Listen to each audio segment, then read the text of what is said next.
Exodo 13:11-13.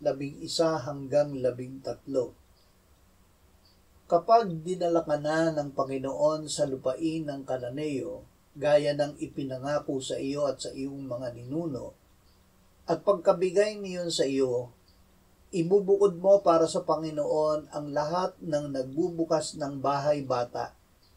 Lahat ng panganay na lalaki ng iyong mga hayop ay sa Panginoon. Bawat panganay ng asno ay tutubusin mo ng isang kordero, at kung hindi mo tutubusin ito, iyong babaliin ang leeg nito. Lahat ng mga panganay na lalaki sa iyong mga anak ay iyong tutubusin.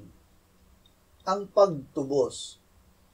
Noong hating gabi ng unang Paskwa, pinatay ng Panginoon ang lahat ng mga panganay sa lupain ng Ehipto, mula sa panganay ng Faraon na nakaupo sa kanyang trono, hanggang sa panganay ng bihag na nasa bilangguan, at lahat ng panganay sa mga hayop.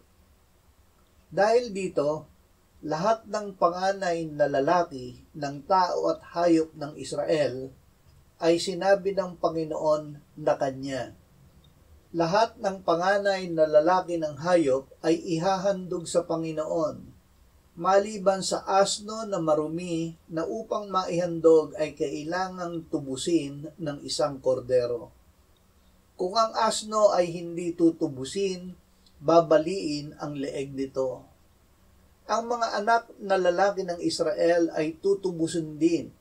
Ang kordero na pangtubo sa kanila, ang kahalili nila bilang handog sa Panginoon.